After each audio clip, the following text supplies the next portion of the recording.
Okay, all right, we're live. Right, hi guys, it's Nick again, and I'm here with Sean Longley, who by now most of you will know. Do you want to say hi, Sean? Hi everyone, how you doing? So I haven't really told anyone this is going on. I know Michael Taylor was talking about it, so he knows. Yeah. So I doubt we'll have any live viewers, but it will go up on my channel anyway. So Yeah. if they don't catch it live, they'll catch it later. Yeah. So how's things with you anyway? Yeah, it's going all right. Having a good month so far. So it's my sales have picked up. June wasn't a great month, but it picked up like the last week of June, and then into this month. I've had some really good sales this month. So far. So it's back on track really. How about yourself? Yeah, definitely. I've had the last 2 weeks have been much better. I think that's more down to the fact that, you know, we got the shop, everything finished with the shop. So I started listing in bigger numbers again. But yeah, I've certainly seen a big pickup. I've cleared pretty much all the Nerf stock now.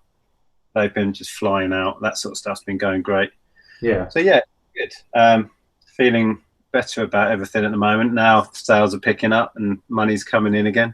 Yeah, that always makes you feel better, doesn't it? Yeah, it's been difficult financially since setting up the new business because we put everything into it and it's a huge gamble. And I just didn't have the time to do this. So now things are back on a sort of even keel, but Yeah. No, it'll still be for a while. It's been really good seeing your journey, you know, from the beginning to where you are now, and especially after your sort of week from hell a couple of weeks ago. I mean, it's like, you know, for a lot of people that'd be enough to sort of make them knock it on the head, wouldn't it? You know, but it's good that you've got that never say never spirit, and you just dug in. You know, you can just, at least it all happened in 1 week. So you can write the week off, it's done. You know, finished, move on. Yeah, I think, like I said to a lot of people, we've been through a lot worse, and it wasn't anything massive, but it was just a week full of crap, and it's just like, and I thought it was worth putting that video out there just to show people that, you know, my life isn't all fun and games. It's Yeah. hard work sometimes, and we're still right at the beginning of this. I mean, it's still 50-50 as to whether we'll carry it on, but we've got 2 years period regardless because we can't get out of the lease. So it's a 2-year adventure, whatever happens. Yeah, I think that's good. It's good that, you know, during your journey, you said you've got in the contract, you've got these sort of clauses in. So that's really shrewd business, that is, isn't it? You know, 2 years, it sounds a long time, but it isn't. You know, once you know, time starts clicking along, doesn't it? Yeah, it's really not, because you have to give 6 months to get out anyway. Yeah. So we've actually 18 months. Yeah. To make a decision, and we're already 4 months in. Yeah. So, you know, we've got to prove it quick. In 18 months, you've been through all 4 seasons, and then you'll know exactly whether it's a goer or not, won't you? You know, sort of longer term. So that's really good. And obviously, you've got your Hallmageddons to fall back onto. Yeah, I kind of just went for it last weekend. It was really nice to have a really nice substantial haul, just to remind myself that all that stuff's out there waiting for me whenever I want to go out and get it. Not that every weekend is as good as that, No. but because I hadn't been actively hunting for stock. It was nice to go out and find I think you need to define the word actively. Well, I've been picking up dribs and drabs, but not a lot. Yeah, I don't think you were really on the wagon for long, were you? Not really. As much on the wagon as I could be. Yeah. I think that's the thing, though, isn't it? Because you know the stuff's out there to be got at. When a boot fair comes along and you make a decision not to go, in the back of your head you're thinking, God, I've missed them bargains. They're out there. You know, someone else has got them. I ain't got them. There's that kind of thing, because you know they're there, aren't they? Absolutely. I hate that. You know, if you make that decision, I'm not going out today, you sort of lie in bed in the morning thinking, you know, all my rival dealers will be snapping it all up. And, oh yeah, I really hate that feeling that someone else is getting the stuff. Yeah, I'm usually a bit silent if I can't go to one for whatever reason. You know, we're going out or whatever. I'm usually a bit silent on a Sunday morning because I'm like pacing up and down, and first chance I get, I'm off. Like, you know. Yeah, it is an addiction in some sense, and it's like an itch you have to scratch, isn't it? It's just knowing the stuff's out there. Yeah, but I think it is that, but also working for yourself as well. You know the stuff out there is out there, and that's the time to go and get it, isn't it? You know, for the vast majority of people, the boot fair is the sort of the main place you get your stock from. So when you're not going, you're sort of effectively not going to work that day, aren't you? Because you're missing out on stuff that potentially could earn you a lot of money. I mean, the good thing about doing this, even from scratch, is that you don't actually need a lot of money to start with, do you? You know, you can quite not well, I say easily. You could go to a car boot with a tenner and turn over £100 without too much trouble, couldn't you? Yeah, if you don't want to pick up, for sure. And I've said this before. Oh, I've got an echo in my voice. Can you hear that? Yeah, it's cutting out a little bit. Yeah. Yeah, I've got a repeat on my voice when I talk. Anyway, I'll carry on regardless. What I said before, the best way to start is to just go through your house. If somebody is watching this is thinking, I want to get into reselling, just go through your own games, DVDs, CDs, go through your loft, all the stuff. Just look at it with new eyes and look it up on eBay. You'll be amazed what people will buy. Go through your kitchen appliances, garage, and start there. Yeah, that's definitely a good starting point. And then you know, like I say, you're not actually spending any money either, then are you? And then you'll know by the time you've listed 10 or 20 items whether it's for you or not, because it certainly isn't for everyone, is it? No, and you'll find out how easy or difficult it is by selling. And that will also build up your eBay account as well. Yeah, because I mean, it's a lot harder to get a eBay account started now, isn't it? You know, you have to jump through hoops for about 3 months, isn't it? Yeah, well, I didn't have to go through all of that. I see all the guys on the Facebook talking about their restrictions and all of that stuff. Luckily, I didn't have to go through that. It's left to me. Yeah, I mean, I know there's a bit of discussion on the group now about the sort of auctions and buy it nows and things, and you just eBay has changed, hasn't it? It's, from its beginnings, and no doubt it's going to change again. But a lot of that is driven by the consumer. To be fair, if I think when probably when you started as well, it was mainly auctions were the big attraction to it. But yeah, we started on eBay like everybody, pretty much. Then Buy It Now came in, and we jumped on that and started using it. But we were kind of 50-50 for a long time. Yeah. But these days, the whole market's going convenience, isn't it? People don't want to sit up till midnight trying to bid at the last minute and then missing it. Yeah. They can see one for a reasonable price. Buy it now. They'll just press the button and go.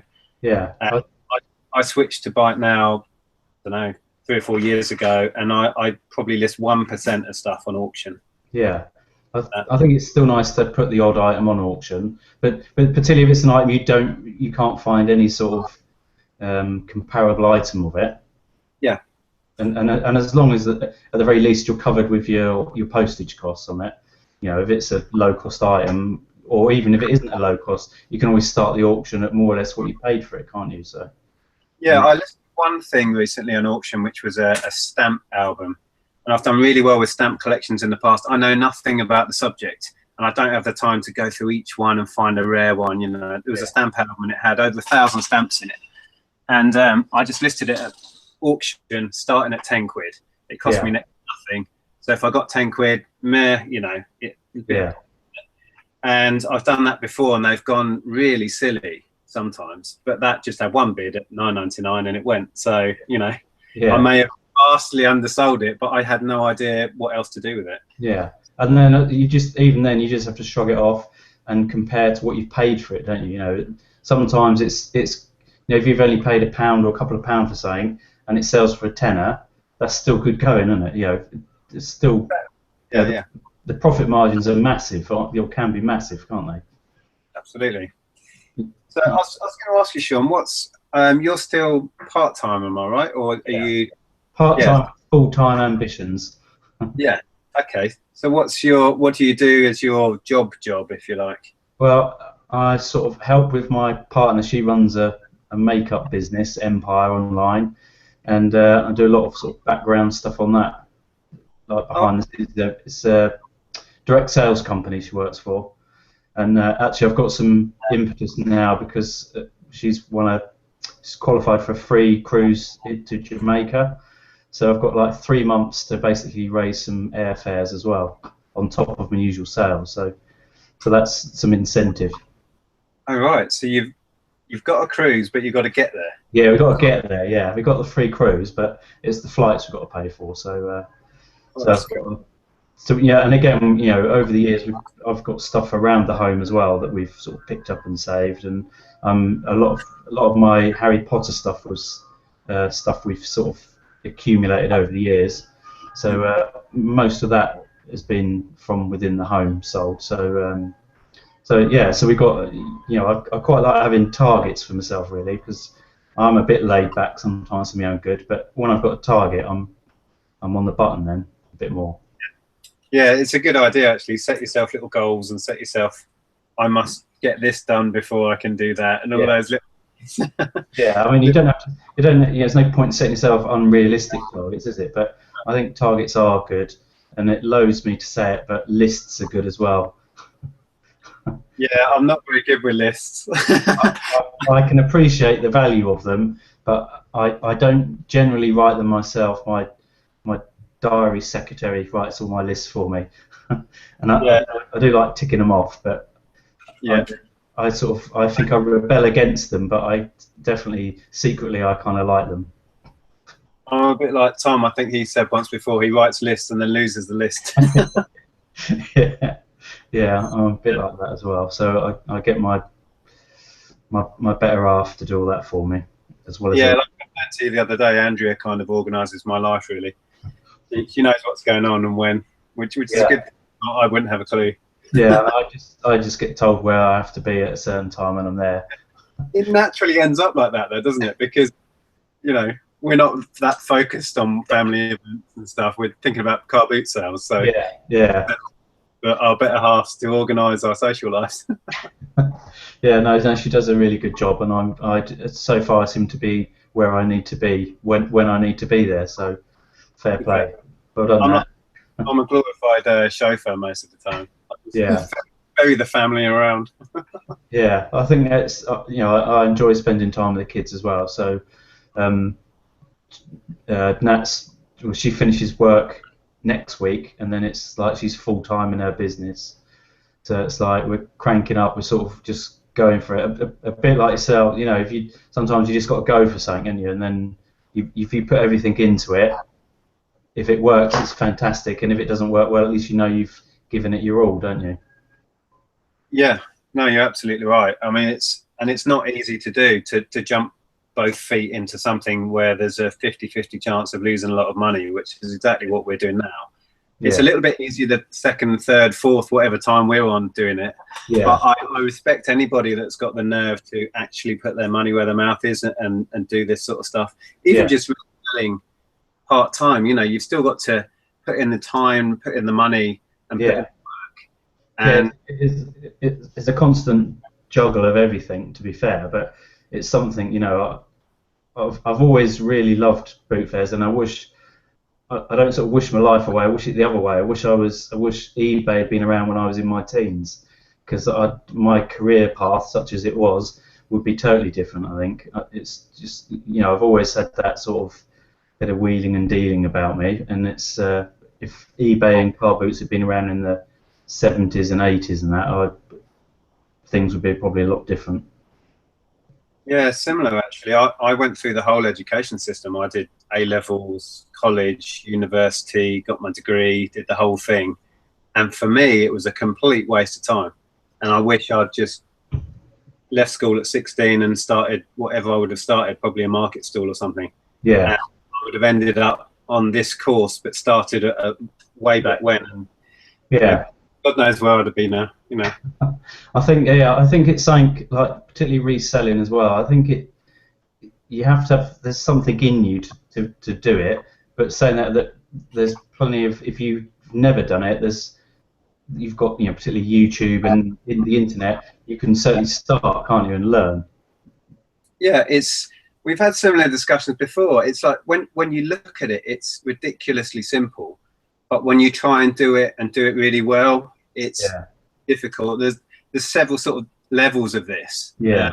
We see a lot of that on the Facebook group, which is great. You get new guys coming in, you know, and they're asking all the really simple questions, which is great because they need answering.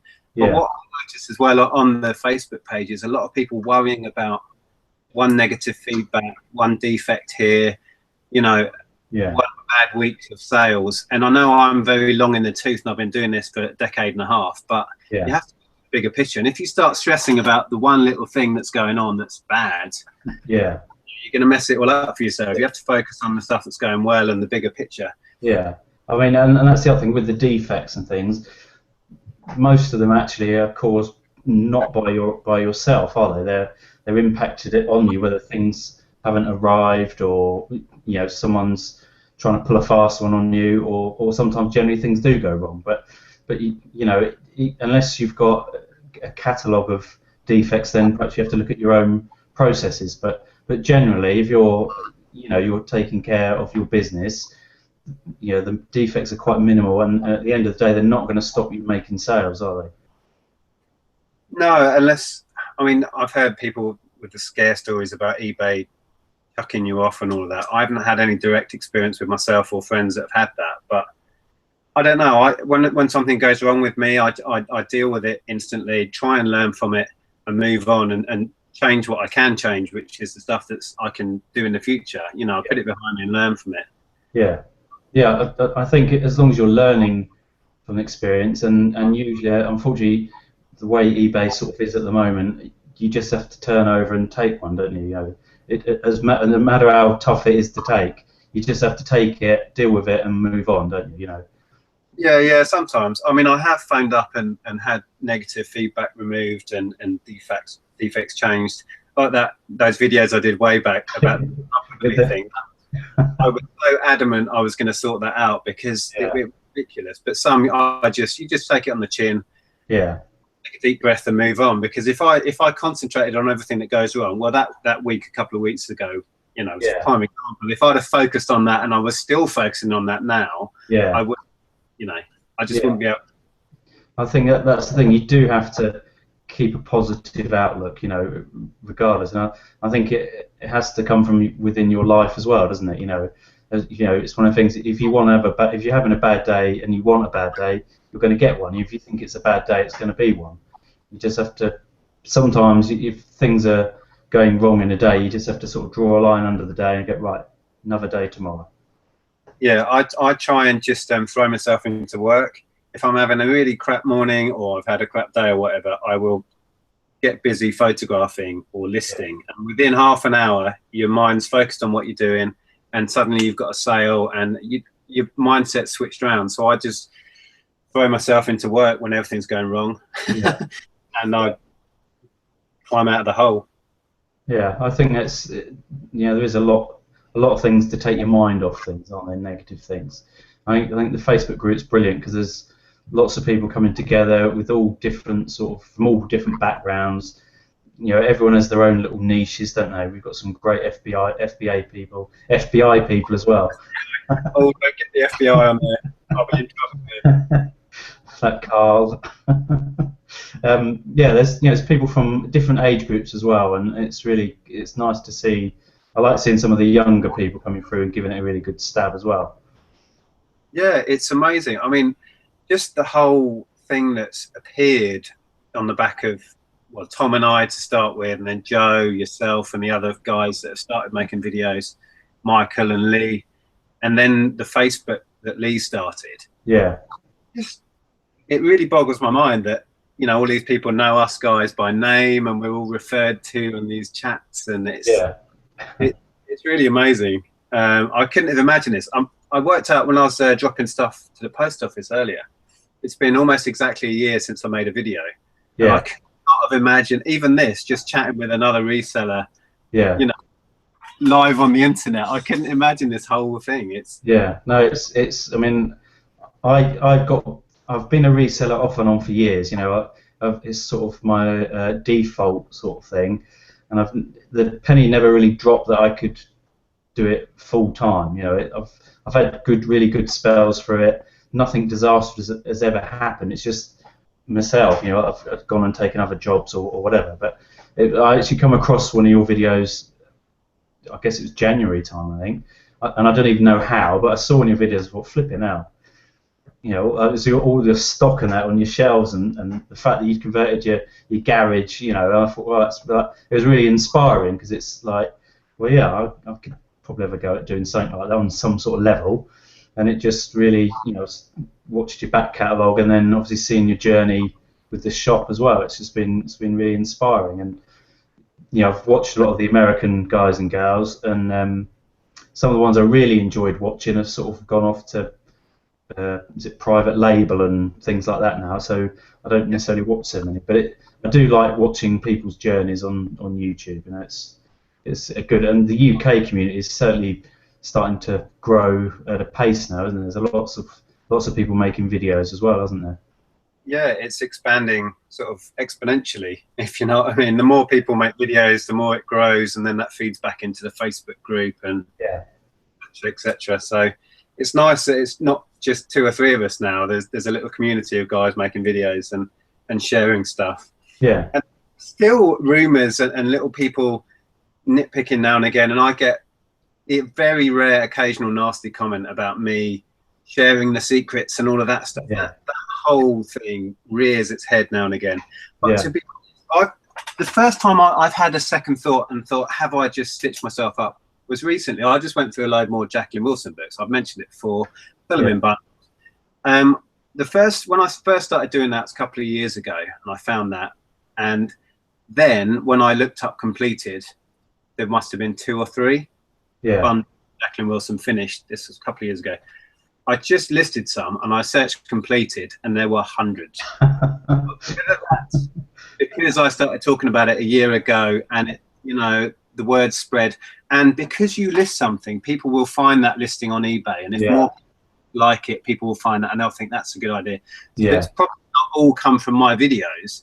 No.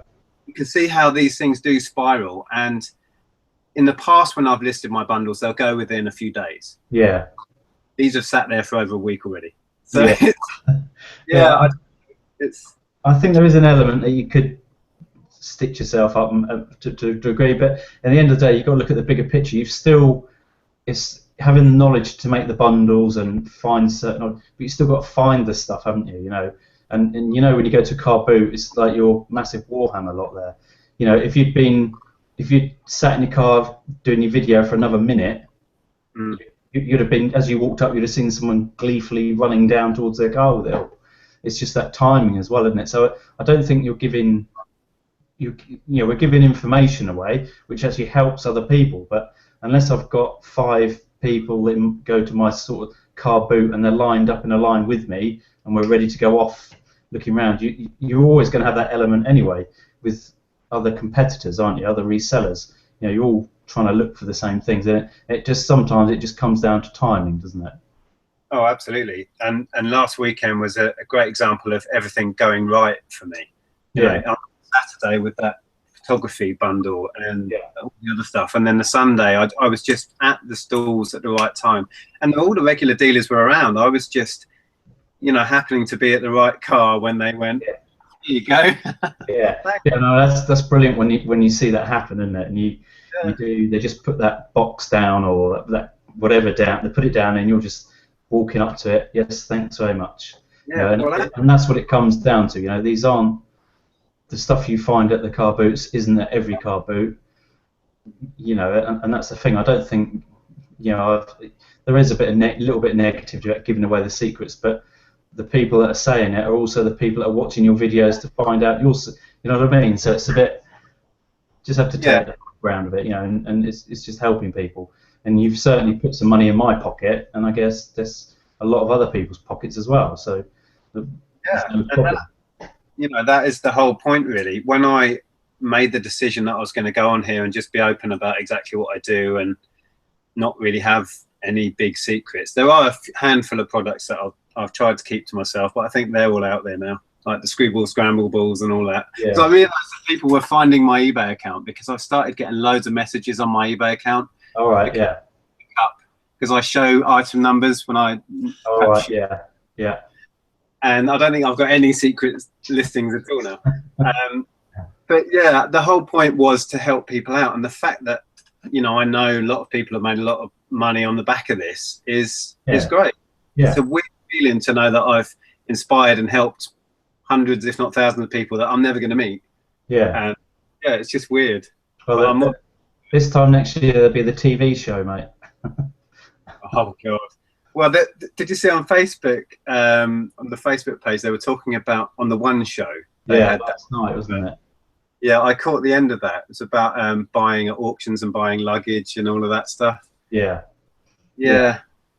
I think and in the discussion was really good, wasn't it? Saying that, because most people they'll sit in their couches, won't they, and think, oh yeah, I'm going to do that, and then never do it, and that's the thing, and you've got to, if you're prepared to go and do something and try it, it's probably going to come off for you on some level, isn't it?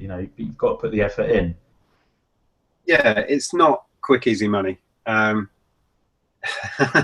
I say that, when some of the returns you get, it is ridiculous. But we've said it all before. You've got to be committed and work hard to make it really work. Yeah. There's also that thread going on about how much do you earn out of this? And if I had £1 for every time somebody has asked me directly through my YouTube channel how much money I make, I'd be really annoyed.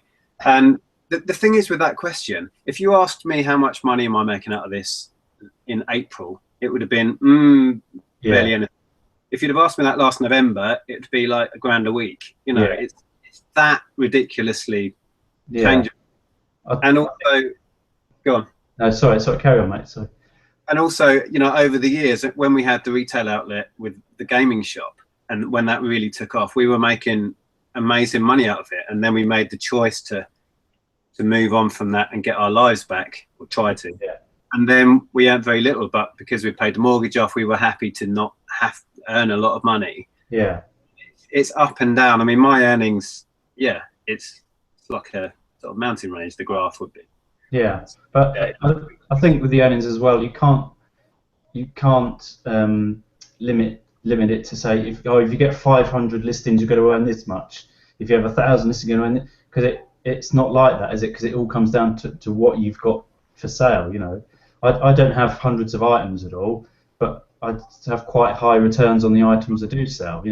I've got to up that game certainly, but it's I get some good returns on the items I do sell, and that sort of keeps me quite happy. But I've obviously got to up my game. To go full time, I can't just think, oh, well done, Sean, you had a good sale yesterday. It's got to be ramped up, isn't it? So it's one of the things and if you started putting out how much you earn, and some of the big hitters put out what they earn, people are just going to get they're going to get all negative, aren't they? It's pointless. It all comes down to you, doesn't it? Yeah, I've always shied away from trying to put a figure on it, because there isn't a figure. No.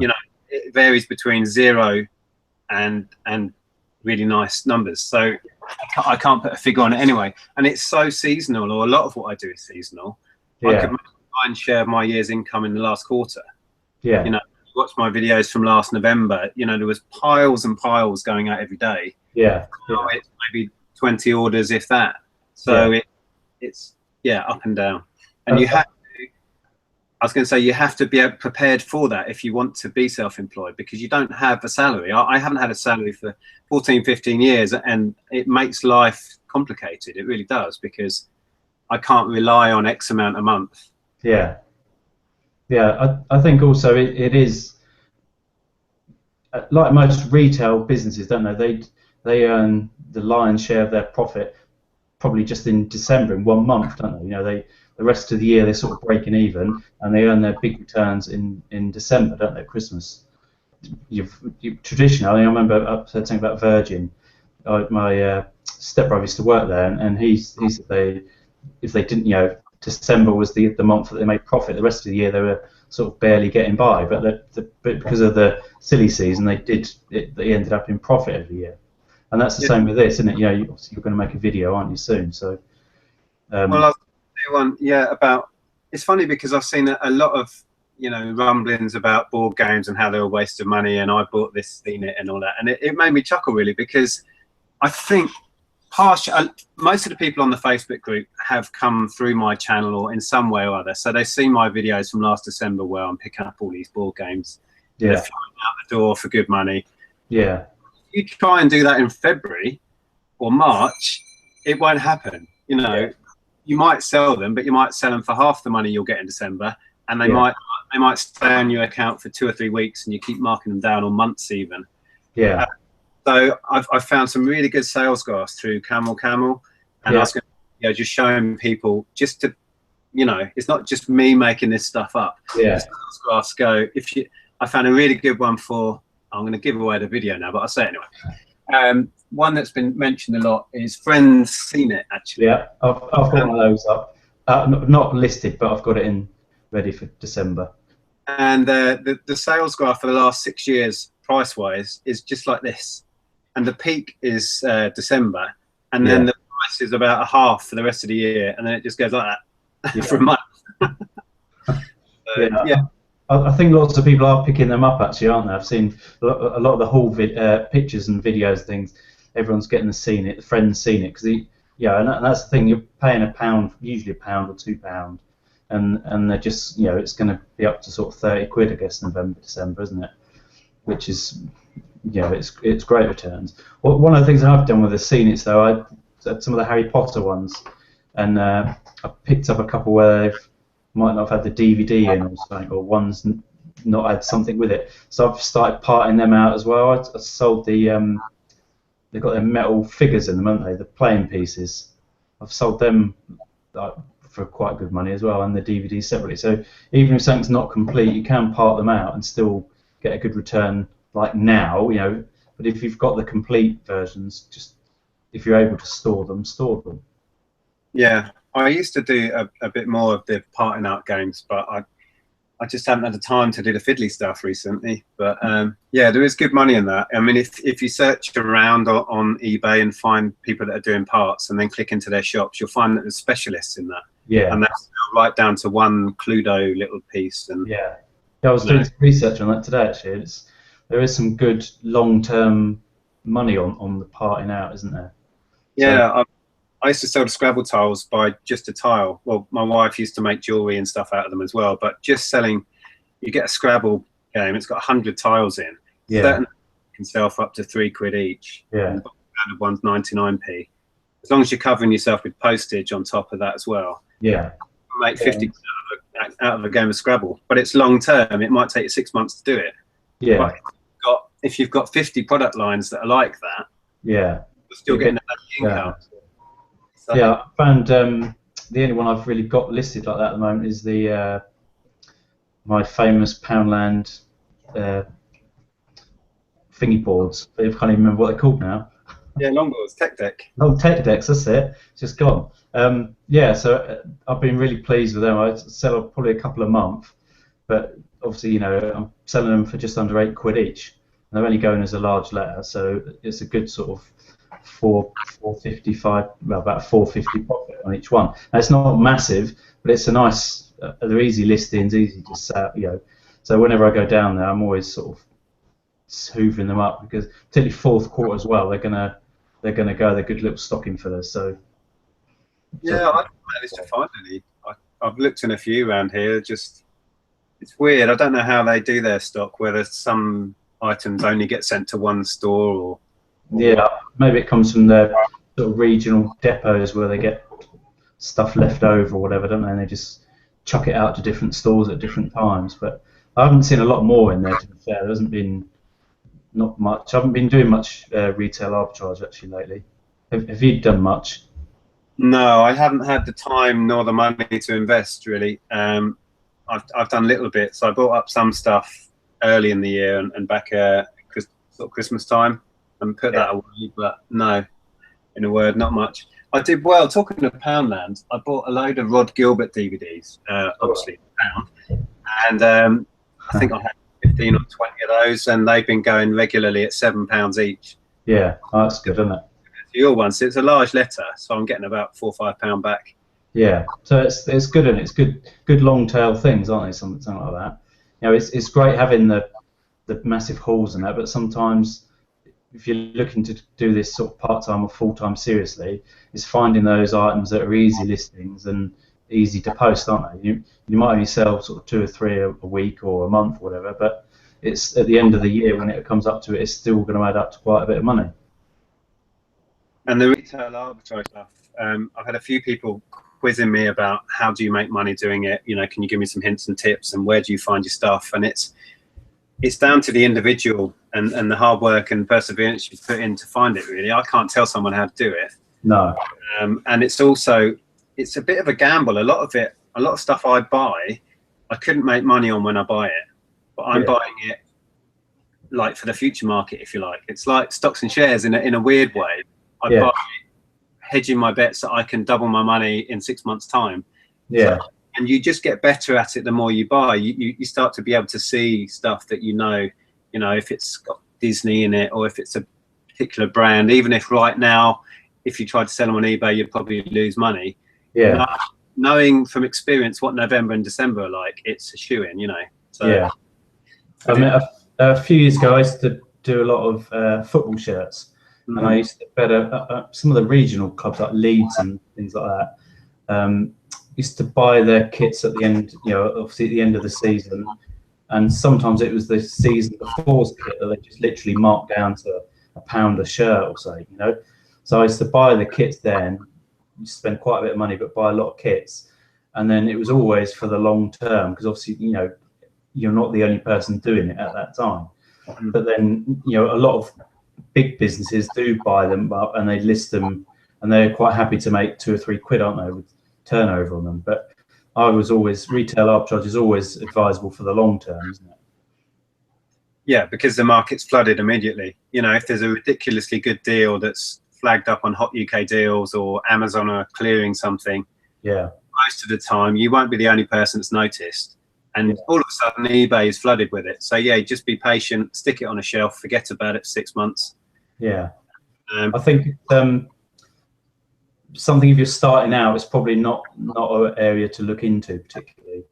Because if you're going to buy something, you've got to buy a few quantities, haven't you? It's no good just buying one game or one item, is it? You do have to buy a few, and you've got to put it away. And I think I've seen in the group, and they've listed some. Someone's given a good link away, and everyone buys it, and then there's a bit of panic because the price drops in there. But it's a long tail decision to make. Yeah, I made public a couple in sort of January time. There was that smart board game, which actually I sold most of them. But a lot of people got on that, and you could see instantly on eBay it was a little bit flooded. Yeah, it went actually. But I think what I've got left, I'll just keep till Christmas. And I bought a load of Barbie stuff as well. I remember you saying about that. Away. But, I think there's some really good deals around, aren't there? But like I say, you've got to sort of be able to keep quite calm with it when you see the prices now or when it's flooded, and just stick them away, forget about them, and then dig them all out in November, beginning of November, isn't it? Yeah, and that just comes with experience. When you've been through a few, what I call silly season. I love the fact that that's taken off and everyone's referring to Christmas as silly season. It isn't Christmas or fourth quarter anymore. It's a silly season.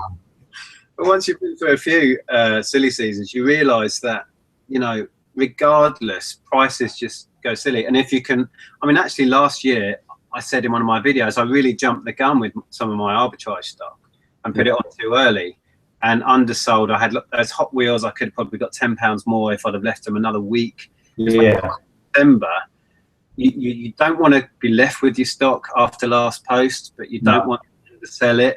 And judging which week to stick it on, do I put it on in November? Do I, with the Furbies, I cleared all the Furbies and made fantastic money.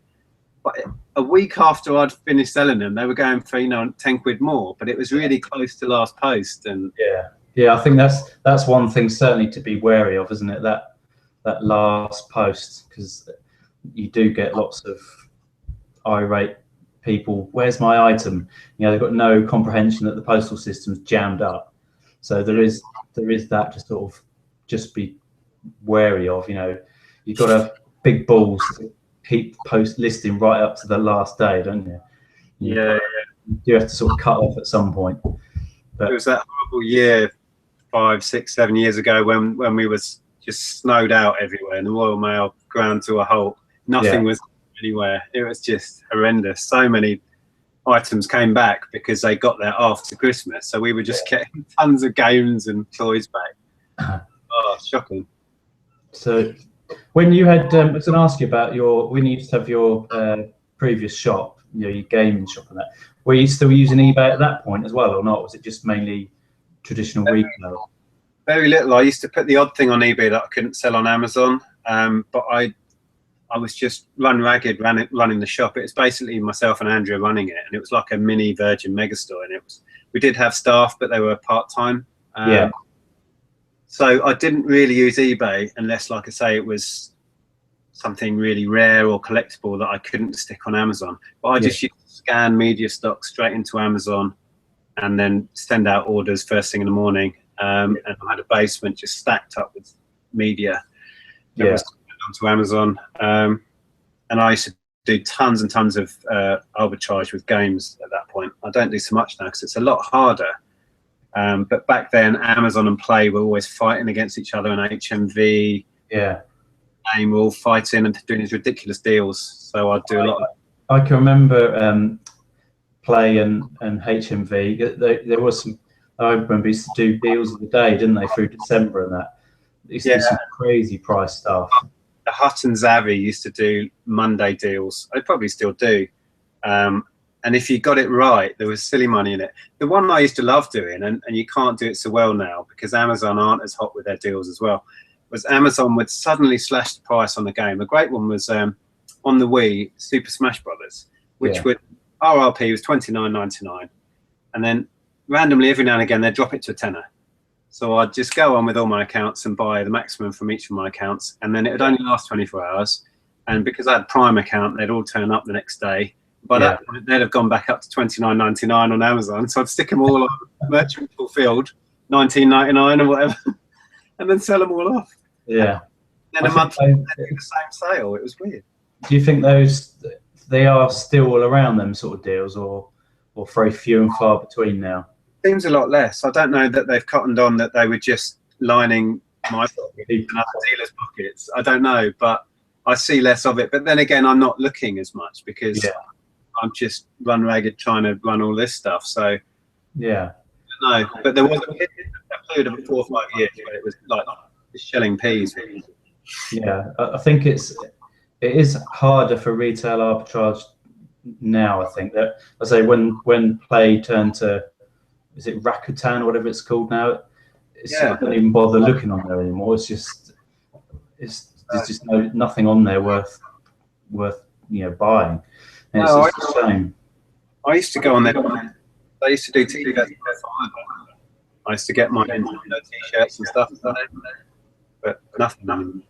You're breaking up a bit, mate. Yeah, I've got that again. Is that it? I don't know. Am I back to normal? Still a bit echoey. Maybe sit forward a bit more, perhaps. To you. Is that better? That's better. Okay. Yeah, I think it's eBay's changed, but basically online has changed, isn't it?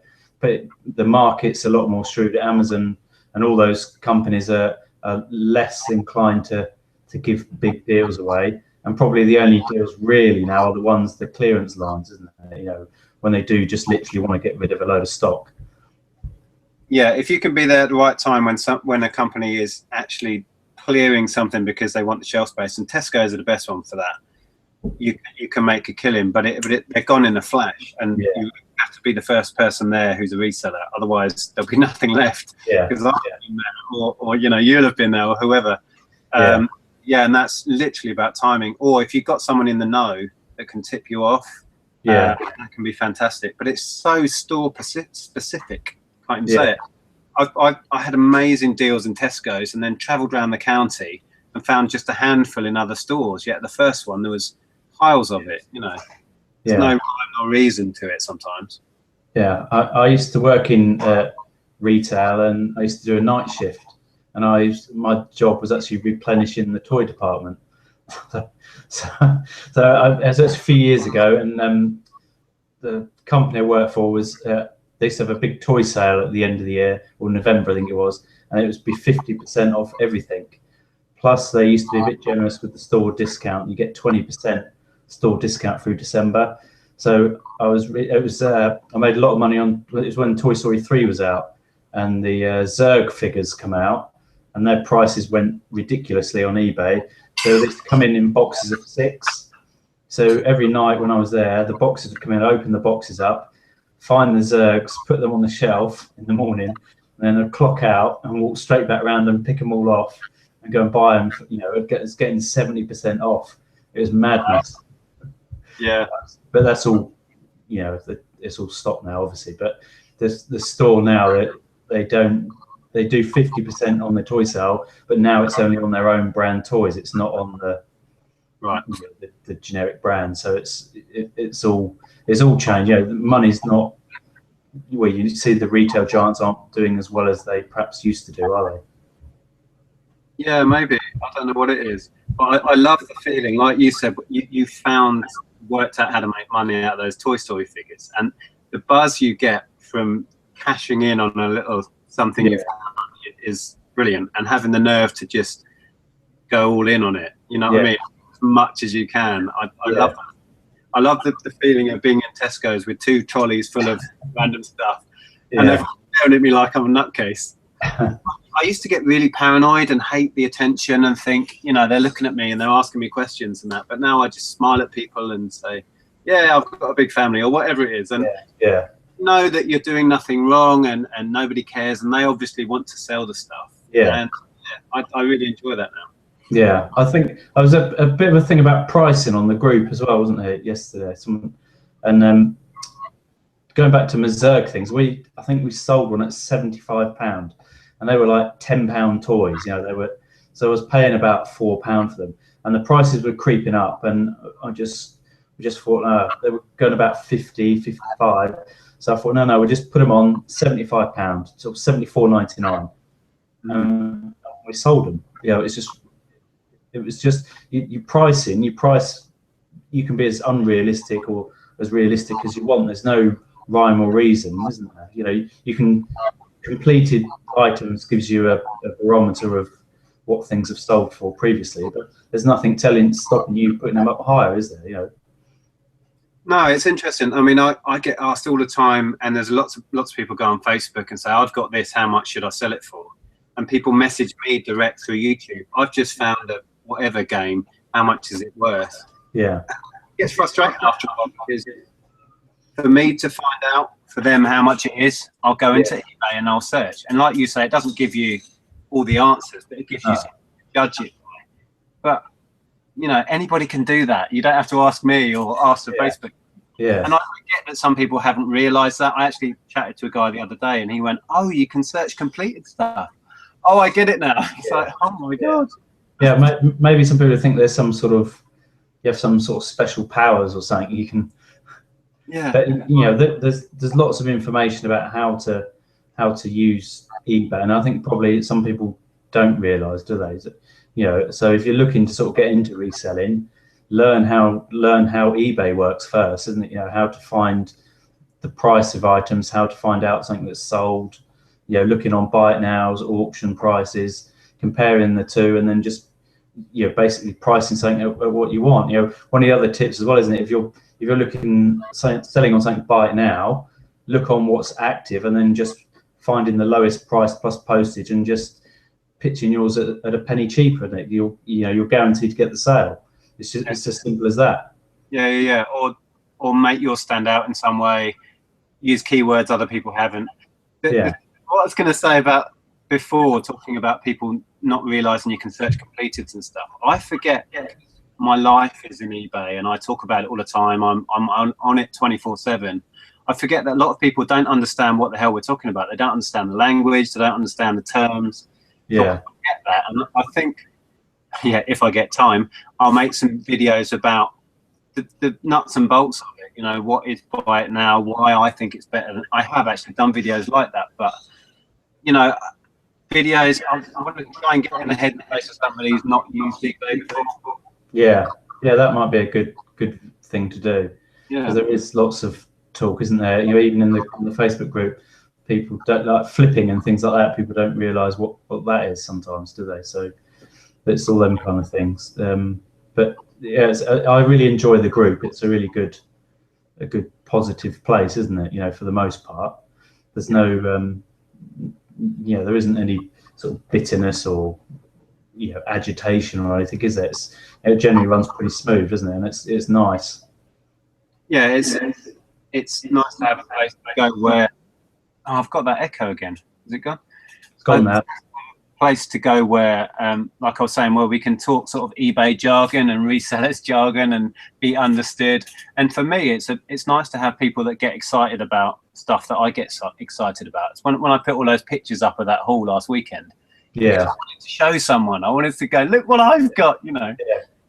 Yeah, I think when you actually buy this stuff, I mean, you're bursting, aren't you? You know, because you know straight away you're onto a winner. You know, that feeling is priceless, isn't it? When you hand that money over to someone, and yeah, you know, and that's the thing. And then some people might look at it and think, oh, you've ripped them off.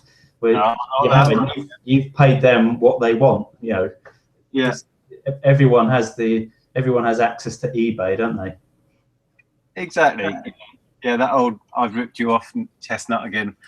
But funnily enough, I'm thinking about last weekend with the Games Workshop pickup that I had, which is the best single pickup I've had for probably the last 12 months.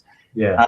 I actually had a complete stranger come up to me when I bought the N64, and that he was also buying some games bits and stuff, and we both went away happy. They hadn't put the Games Workshop stuff out at that point. I went off to whiz around the rest of the store, and he stayed there looking at DVDs and stuff.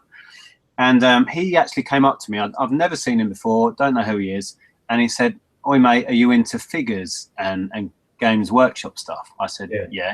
That store we were just at, they've just put a big pile of it out. Yeah. And he said, you know, I just thought I'd give you a tip off. So if he hadn't have said that, I would have carried on off on the boot stand and missed it completely. So yeah, I owe that guy probably £400 or £500. Yeah, so that's the thing at the car boot. I like going to car boots. There's a lot of it's good for people watching as well, isn't it? I enjoy the last one I went to 3 last week, and the first one I went to I was really impressed because there was a couple of young lads going around, and they had a couple of big, you know, the reusable bags, and it was jam packed with games and DVDs. And there was one of them, I walked past them, and one was on the floor scanning in all this stuff and that. And I thought, yeah, good on you lads. You know, they're only a couple of youngsters, and I thought that's what I like. I like seeing that sort of thing. It's like, you know, the fact that I could have had that bag of DVDs or whatever was kind of like irrelevant. I was really chuffed that there's a couple of youngsters having a good old go at it, you know? Yeah, being entrepreneurial and having a bash. Yeah. Funny, if they were scanning, do you reckon they were doing FBA or something like that, or checking Amazon prices? Or I really don't know, but he just had a full bag of media. He couldn't have got anything more in it, so it could be. I suspect it may be FBA stuff, maybe. But obviously, I can't confirm that. But I think on YouTube there is a big liking towards FBA, perhaps, isn't there? If you're searching generally to resell, I think eBay is sort of seen as the hillbilly cousin, isn't it now? Yeah, I mean, I must admit, I'm inching ever closer to jumping into the FBA thing.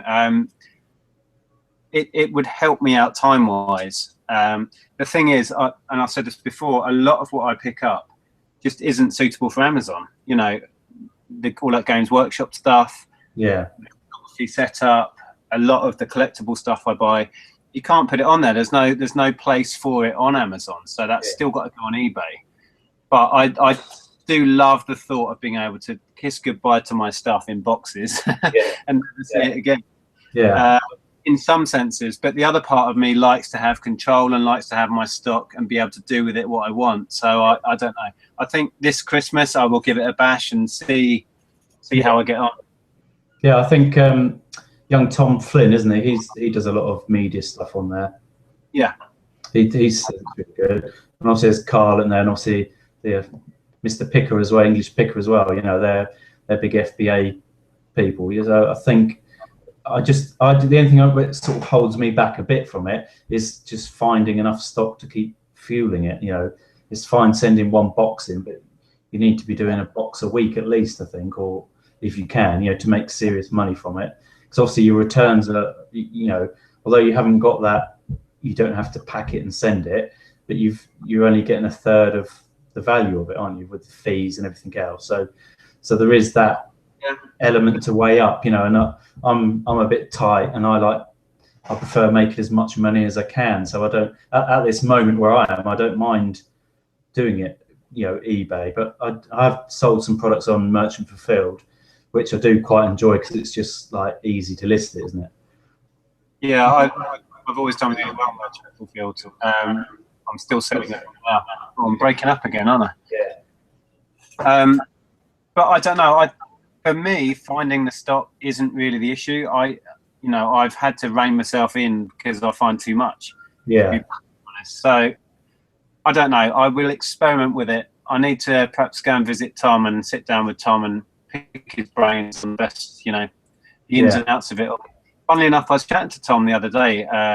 Tom, the English picker, for those of you that don't know who we're talking about, and Amazon said to him he's got too much stuff in FBA, and they've stopped him, you know, being allowed to send more. Yeah. So he was trying to get around that, I think, by maybe opening another account or something. But he's got 5,000 books with them. Quite serious, isn't it?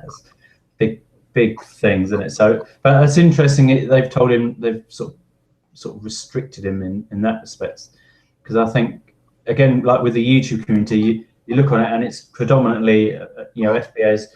If you search FBA Amazon, it's going to come up with American themed FBA, and it's interesting that Amazon's perceived to be ahead of us over there, isn't it? You know, we're sort of behind it. So the impression you get is that FBA is the future over here. But if people are already being sort of restricted in the amount they're sending in, it's a bit of a contradiction, perhaps. Well, I think I'm not sure Tom really knows the reasons why, but he was thinking it's something to do with how many items he's selling, what his turnover is. I'd imagine if you're sending up 5,000 items, but you're selling 2,000 or 3,000 a week, they'll be more than happy. You know, send us everything you've got. I guess because a lot of his stuff is that book hoard he had, which is long tail, slow, perhaps quite bulky stuff. Yeah. Getting a bit, you know, you're filling our warehouse up with stuff that isn't selling. So it's probably, they'll have some algorithm that flags up when someone's stuff is a bit slow. Yeah, because they want something more that's going to fly quicker, don't they? But I mean, obviously they are going to have to look at expanding their warehousing then, because if they're starting to reduce anyone sort of, you know, putting limits on what people put in there. Yeah. It's not the future. I mean, obviously 5,000 books is a bit extreme, to say the least, isn't it? So, you know, there aren't going to be many people on that sort of level, are there? So, but it's interesting. I do, you know, I can appreciate FBA greatly, but where I am at the moment, I'm quite happy with eBay. You know, the returns on eBay, and as you said, you have so much control over everything, don't you? Yeah. I was going to say about Amazon expanding. I think they're continually expanding. Near us in Milton Keynes, there's a massive Amazon warehouse, and they've extended it backwards, like about half a mile. It looks. It's just a massive long thing. It's like the size of an airport now. Yeah, cool. And because my wife, before we started our self-employed thing, when we had our daughter, Andrea worked for Amazon then. Yeah. She's been in there, and then before they'd had the massive expansion, it was just colossal. I'd love to go in there and have a look around. It must be an amazing operation. Yeah, it's all sort of computer controlled as well, isn't it? You know, you get everything's got its location, obviously, on the barcodes and things. So it's quite a fascinating process about it. And I can certainly appreciate it, certainly. But we'll see, won't we, where it goes. But I think, you know, certain items are definitely worth sending in, aren't they? Yeah, well, I think, like I say, I am teetering on the edge, and I will probably take the plunge at some point, just to try it, really. It's just what I've always done, tried new things and experimented and found out what works and what doesn't. So I'm at the point where I'm itching to try it now. Good or bad, see what happens. See what all the fuss is about. Yeah, and the one thing that's kind of swung me, talking to a few people about it, is that you can command a higher price, and I do believe that now, because when you're a Prime member, as you might know, you can search for Prime items only. Yeah. And then if you're the only person that's selling a second-hand copy of whatever it is, Uno or something, Yeah. the only person with a second-hand one that's Prime, if they clicked only show me Prime items, yours might be the only one. So it doesn't matter what your price is. Yeah. You're not competing. So I think that has kind of swung me to the extra benefits of it. So anyway, we'll see what happens. Tom Flynn, doesn't he? He sells like the media games and things. He's starting to swing a bit more. I think he said his sales are overtaking his eBay sales. So that's certainly interesting. And obviously doing some research on it, it's right. The Prime customers are looking for Prime items, aren't they? Yeah, exactly, because they get the free shipping on it, and it's quick and convenient. They'll get free next day delivery. Yeah. Yeah, I'm going to give it a go sooner or later when I find time. Everything in my life is when I find time. Yeah, I think it's the same with everyone, isn't it? But yeah. So what's your plans for the weekend? Have you got a car boot on? Do you have car boots on? Is there one on tomorrow? Yeah, there's 2 that I go to on Saturdays. I've no idea what the forecast is. I'm really overdue a lie-in, to be honest. I'm absolutely wiped out, but we'll see what happens. If the weather's good. If the sun's shining in the morning, I'll be up. What about yourself? Are you going to go? Yeah, there is one on tomorrow locally, but it's a bit of it's like what I call a jumble sale one. It's like lots of older people selling stuff. It's just like an old-fashioned jumble sale, basically. I've never really picked anything great up there. So the thing is to give it a miss, but then you've only got to find that one stall, haven't you? So exactly. So I'll probably sneak up there. But Saturday we have a couple. Well, there's one local down in Hythe, which is really good, and then there is a bigger one over in Ashford, which is on a hard surface. But that's usually better in the winter months because obviously all the field ones are all closed up, so that gets bigger in the winter. So I've actually had some really good scores on that one in the winter time. But it shrinks down in the summer because obviously lots of the fields are open and that. So I'll try and get out to at least a couple. But so you're in Kent then? Where is it you live in Kent? Folkestone. Oh, okay. I know Kent quite well. Talking of Ashford, I did my police training in Ashford. Oh, right, yeah. Oh, right. Where you did your training now is a big housing estate, basically. Have they pulled it down? Oh, gone, mate. Yeah, it's Ashford's expanded right out. There's the college and it's all gone. Oh my word! Housing estate up round that way now. Yeah, and we go down to Ramsgate and Margate a bit. Yeah. I used to live in Ramsgate. Really, I love that place. Yeah, it's a nice little harbour down there, isn't it? It's lovely. Yeah, well, I know it from the 1970s and 80s when it was glorious. It's a bit of a dive now, to be perfectly honest. Yeah, harbour's still nice. Yeah, I think a lot of the poor old seaside towns are struggling a bit, aren't they? Being neglected a bit, but that's probably another video. Yeah, that's a whole other topic. I'm gonna have to love you and leave you, mate, because it's now an hour. Yeah, we won't turn it into a 2-hour one. No, an hour's pushing it, I think. I don't know how much I can subject my subscribers to. Yeah, no, it's been good fun, mate. I have to hang out with some of the other guys on at some point as well, maybe. Yeah, absolutely. Yeah, that was good fun. I just thought it'd be nice to get to know you a bit more and have a one-on-one chat. And that's good. I've enjoyed it, mate. It's been good fun. Good stuff. All right. Have a great weekend. And you, mate. I'll speak to you soon. All right. Take care. Bye.